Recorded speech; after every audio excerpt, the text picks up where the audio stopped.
The Rattled Rooster was released on June 26, 1948, directed by Art Davis and written by Dave Monahan, his last for the studio. No, it's not Foghorn Leghorn, but another rooster who's in the hunt for a worm. But this worm makes his job that much more difficult by unleashing all manner of mayhem. Bit of random trivia, this is the last Art Davis directed cartoon in the AAP package. Apparently it used to only have its blue ribbon titles, but it had the originals restored for HBO Max. To be honest, I don't even remember seeing it there, but apparently it was. A Sheep in the Deep came out on February 10, 1962, directed by Chuck Jones and Maurice Noble, and written by Jones as well. Like with Roadrunner and Coyote, as promised, here's the rundown for this appearance on Blue. Sam makes his way to work while Ralph stays in bed until his elaborate alarm gets him up and to the time clock before the sheepdog. Ralph tries to get a sheep, but Sam sends a banana peel into his path. Ralph burrows underneath Sam to get to the sheep, but gets caught. Ralph tries raising the ground Sam is on up in the air, but the dog uses a corkscrew to come back down. Ralph tries using balloons to sail past Sam, but the dog uses a pea shooter and pops them all, except for the last one. But right as Sam's about to pound him, it's lunchtime and the two grab a bite. They then pick up right where they left off. Ralph uses a ramp and cannonball, but Sam has a spring to send it back to him. Ralph tries playing sleepy music, which puts the dog out cold. He steals a sheep to find it's Sam in costume. But then Ralph is a sheep in costume. Then Sam is Ralph and Ralph is Sam. Then a sheep and Ralph again. But the sheep turns out to be a stick of dynamite. It's about to go off when the 5 o'clock whistle blows, causing Sam to put it out since it's quitting time already. Now, this was Chuck's last time directing the duo, but not his last involvement with them. We'll get to that one in a minute. Sock-A-Doodle-Doo was released on May 10, 1952, directed by McKimson and written by Pierce. A Banty rooster ends up in the middle of the Foghorn-Leghorn barnyard dog conflict, reacting to the sound of a bell by trying to punch everything in sight. This one tries to do a little something different rather than the usual Henry Hawk dynamic. We'll be seeing more of him later on Disc 2. This was a syndicated one and has actually been on MeTV Tunes quite a lot recently. A Street Cat Named Sylvester came out on September 5, 1953 by you-know-who, Freeling and Foster. Tweety's stranded out in the cold but gets rescued by Sylvester, who may have other plans for him. He just has to make sure he doesn't do it in front of Granny. He doesn't have to worry about Hector, who's laid up with a broken leg. This has one of my favorite segments where the cat hides in Granny's knitting basket and ends up losing his fur, has to knit it back, but somehow ends up multicolored. The problem with this sequence is it has a major blurry flaw in it that goes back years. Don't know what happened. This is a case where the boomerang version actually looks better.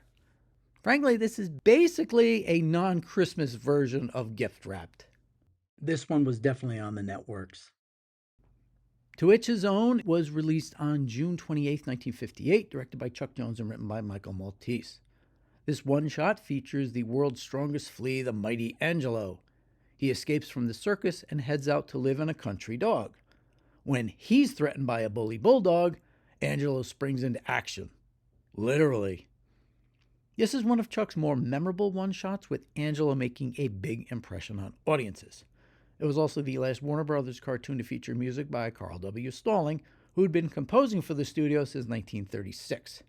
He retired after this cartoon, and Milt Franklin took over as the studio's primary composer. This was a network cartoon and shown every now and then.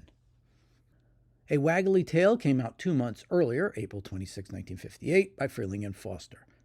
This Frizz one-shot has Junior pestering his dog so much, his mother punishes him by sending him up to his room. As he naps, he dreams he's a dog and gets harassed by other kids as well as his girl owner. This little kid here is a younger caricature of Chuck Jones. You can kind of tell by the hair. The dream with the little girl is basically a rehash of a kitty's kitty, this time with a dog, right down to this washer gag. You know Frizz. Dawes Butler does most of the voices in this one, including a sort of familiar one towards the end that he'd do a few months later for a certain other dog. Well, that's okay with me, 'cause I'm not a dog neither. I'm really another little boy having a dream. I do not remember seeing this one at all, though it did pop up recently on MeTV Tunes a couple of weeks ago. Woolen Underwear was released on May 11, 1963, directed by Phil Monroe and Richard Thompson, and written by Chuck Jones and more. We'll talk about that in a bit. Here's the rundown. Roommates Ralph and Sam have breakfast and then head off to work. As the 8 o'clock whistle blows, Ralph gets a sheep but clumsy Sam, already hanging off a cliff, knocks him with a rock. Ralph crawls under the grass where he runs into Sam under the grass. Ralph goes up to Sam protected by armor, but the dog is unimpressed. Ralph then tries using an armored cannon on a unicycle, but once again the dog is unimpressed. Ralph plants dynamite under Sam, who ends up on a little piece of land while Ralph gets buried. Ralph tries using scuba equipment, but ends up in Sam's arms. Ralph comes up with the ultimate weapon to finally take Sam out once and for all, but the 5 o'clock whistle blows and the day comes to an end. This is the final Ralph Wolf and Sam Sheepdog cartoon released after Chuck had been fired. He was working on this cartoon as well as some others when he was terminated, so it was up to others to finish what was left. You could still see Chuck's touches here and there. The execution was basically the same, but we'll never know. Lastly, Zoom at the Top came out on June 30th, 1962, directed by Chuck Jones and Maurice Noble, and written by Jones as well. See, he was doing a lot of that in this era. And here's this rundown. The Roadrunner, Disaperialis Quickius, and the Coyote, Over Confidenti Vulgaris, are on separate cliffs. As Coyote backs up to make the jump, the cliff breaks.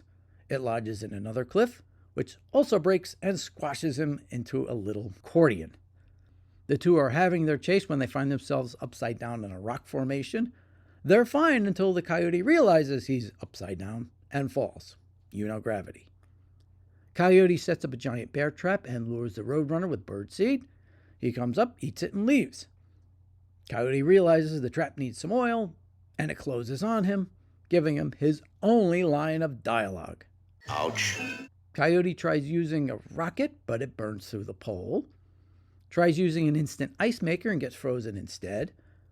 He tries using a boomerang with glue on it, but it ends up sticking to him as he throws it, taking him on a wild ride through the air.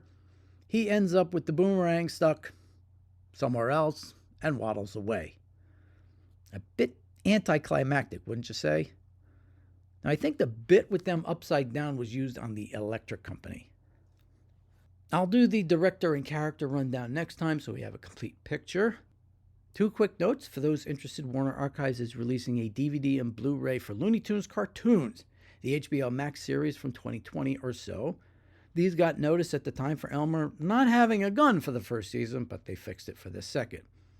This received high praise from Jerry Beck, noting the creators went back to the termite terrorist designs and joke structure, so it's probably worth a look. 6 discs for $35 isn't a bad price either. We have it listed down below as we are an Amazon affiliate. As for our latest passing, Sid Krofft left us a few weeks back. His shows, made with his brother Marty, were ubiquitous on Saturday mornings in the 70s. Where adults had Stanley Bear Owsley, we kids had Sid and Marty Krofft for their acid trips. It's hard to describe them without actually seeing their shows. H.R. Puffin Stuff, The Bugaloos, Lidsville, The Lost Saucer, Sigmund and the Sea Monsters, Land of the Lost, Far Out Space Nuts, and who could forget the Krofft Super Show? I bet Michael Lembeck and Deirdre Hall could. They were certainly unique, no two ways about it. Thanks for the wild time, Sid. Say hi to Marty. And of course, right as I was finishing this up, Ted Turner passed away. His list of accomplishments is long. He did not sit still. In short, he changed the way we watch TV on so many different levels. I mean, you've heard over these episodes how many times I've mentioned TBS. For our purposes, suffice it to say, it's because of him all these collections are coming out. His efforts resulted in Looney Tunes all being under the same roof again, along with Tom and Jerry, Hanna-Barbera, and Lord knows how many other acquisitions along the way. Thank you, Mr. Turner. Enjoy the sailing up there. Next time it's on to disc 2 with our 25 upgrades. We're going to go about it a little differently. I'll talk about it next time. I'm John Hartranft. Thanks for watching.